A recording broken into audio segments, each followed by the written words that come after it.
Bom, irmãos e amigos, vamos à segunda parte desse vídeo. Nós estávamos falando sobre a ética cristã e a doação de órgãos. Nós abordamos aqui alguns itens da nossa estrutura da lição. Então nós falamos sobre doação de órgãos, o conceito geral. Falamos sobre exemplos de doação na Bíblia. Demos o exemplo aqui da igreja de Gálatas. Falamos sobre a lei que apoia, em termos paralelos, a posição de Paulo, que diz que não pode haver troca quando você faz a doação, quando você realiza esse ato de amor, que é a doação. Não pode haver envolvimento financeiro, não pode haver envolvimento de qualquer outra natureza no sentido de troca. A doação é uma via de mão única, em benefício ao próximo. Então, retornando aqui à questão do exemplo de Paulo, no livro de 2 aos Coríntios, capítulo 12, verso 7, Paulo diz ter recebido um espinho na carne, para que ele não se exaltasse pela excelência das revelações. Isto, irmãos, porque Paulo não era dono das revelações. As revelações, elas provêm de Deus. Quem realiza o milagre é Deus. Nós somos apenas um canal, nós somos um meio. Nós não devemos nos gloriar pela excelência das obras do Senhor. Nós devemos diminuir para que Ele cresça. E depois, ainda em 2 aos Coríntios, capítulo 12, verso 9, Paulo escreveu que ele orou ao Senhor por 3 vezes para ser curado. E ainda assim o Senhor disse a ele: a minha graça te basta, porque o meu poder se aperfeiçoa na fraqueza. Ou seja, ele ainda não podia reclamar, porque ele havia recebido um espinho na carne para que ele não se exaltasse, para que ele não viesse a se gloriar pelas obras que eram feitas pelo Senhor, na instrumentalidade de Paulo, mas do Senhor. E seguiu Paulo como exemplo de doação, sem gloriar-se. Passamos agora para o terceiro item, que fala sobre a doação suprema. Essa sim, o maior ato de doação. Essa doação de Cristo, realizada através da morte vicária de Cristo. Este caso é de um amor incontestável, um gesto de amor e de doação imensurável em favor do ser humano. Aqui nós temos um caso em que ele, Jesus, afirmou: ninguém me tira de mim, mas eu de mim mesmo a dou. Então Jesus não foi capturado, ele não foi emboscado, ele se entregou, ele se doou. Ninguém tirou a vida de Jesus, ele a deu em favor da humanidade, para que eu e você pudéssemos aqui agora estarmos nos doando, fazendo a obra do Senhor. Então ele doou a sua vida, ele se doou, ele se entregou. Era plano dele realizar essa obra, e não ao contrário. E esta breve revelação, esse ato de amor, esse registro, está no livro de João, capítulo 10, verso 18. Sendo esta doação exclusivamente fundamentada no amor, Deus prova o seu amor para conosco em que Cristo morreu por nós, sendo nós ainda pecadores. Então, no livro de Romanos, capítulo 5, verso 8, vem confirmar esta informação. Éramos ainda pecadores, e o Senhor se doou por pecadores. Ele não se doou pelos seus melhores amigos, por aqueles mais próximos, mas pela salvação da humanidade, obra das mãos do Senhor Jesus. E pelo sacrifício vicário de Cristo e sua vitória sobre a morte, foi que fomos resgatados da nossa vã maneira de viver. Além da sua doação, ainda houve a vitória sobre a morte, nos resgatando da nossa vã maneira de viver. Esta informação está registrada no 1 Pedro, capítulo 1, verso 18 ao 21. Aqui nós temos a terceira parte e a conclusão, dizendo sobre a doação de órgãos como um ato de amor.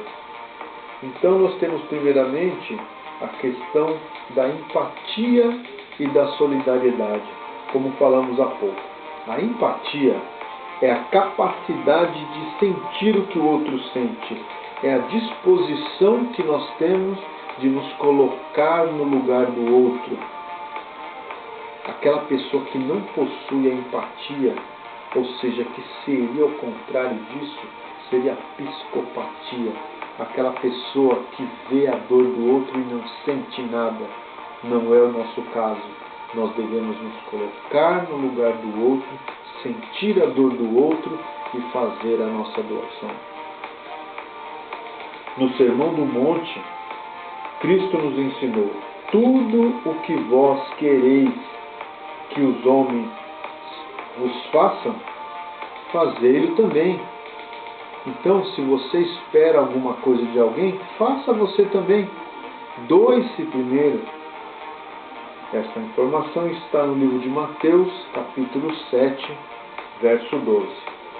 Atualmente, irmãos, temos aqui uma informação ainda da mídia jornalística. Existe em sua maioria muita violência, uma violência extrema.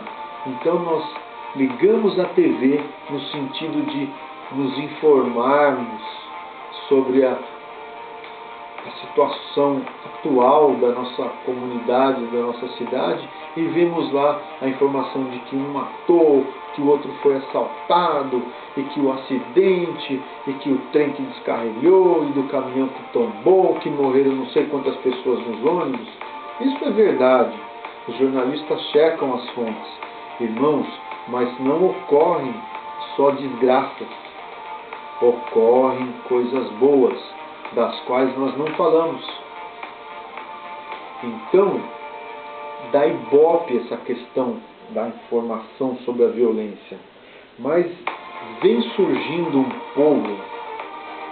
povo que vem se destacando por ser distinto e ousado. E este povo são os altruístas. São aquelas pessoas que se preocupam com as outras pessoas. Eles se dedicam, então trazem informações positivas, trazem um alívio, trazem uma informação, trazem uma palavra de consolo, trazem informação boa, informação para a família, informação que pode ser dividida com as crianças e com a comunidade em geral. Segundo o dicionário Aurélio, o termo altruísta é um adjetivo que define o ser humano praticante do altruísmo, ou seja, ele é dedicado aos outros. E é também um sinônimo de solidariedade. São pessoas generosas, de bem com a vida, e não aquelas pessoas que ficam procurando situações de violência para poder disseminar a violência. Agora, irmãos, passamos para a questão do princípio do verdadeiro amor sobre a lei de Deus, que diz assim: amar a Deus e ao próximo como a ti mesmo, como dissemos anteriormente, no livro de Mateus 22, versos 37 ao 40. E Cristo nos ensinou que não há amor maior do que doar a vida em favor do próximo. Irmãos, esse é o amor maior. Imagina que, mesmo após a morte, você pode trazer a vida para pelo menos 8 pessoas. Não há amor maior do que esse. Registrado no livro de João, capítulo 15, verso 13. Jesus não doou apenas os órgãos, mas doou a vida por inteiro para que não fôssemos condenados à morte certa. Portanto, a doação de órgãos para salvar vidas é um ato sublime de amor. Espero que esse assunto tenha sido esclarecedor, tenha sido informativo, tenha sido de cunho social, além de demonstrar um ato de amor registrado nas Sagradas Escrituras, e nós, como igreja, possamos ser favoráveis à doação de órgãos. Somos contra, apresentamos problemas éticos apenas no caso de doação de células-troncos embrionária, em que ocorre a interrupção da vida do embrião. Neste caso, nós somos contra. No caso de doação de sangue, doação de coração, rim, fígado, pulmão e tecidos, nós nos colocamos a favor desse caso. E apenas para concluir, então, a doação de órgãos em vida ou depois de morto é um gesto elevado de amor. Esta ação em nada contraria os preceitos éticos ou bíblicos, exceto no caso de células-troncos embrionárias, porém, ninguém deve ser forçado. Irmãos e amigos, nós devemos respeitar a vontade das pessoas. A prática de tão nobre gesto, ninguém pode ser forçado. O ser humano não pode ser coisificado e nem a sua vontade pode ser desrespeitada.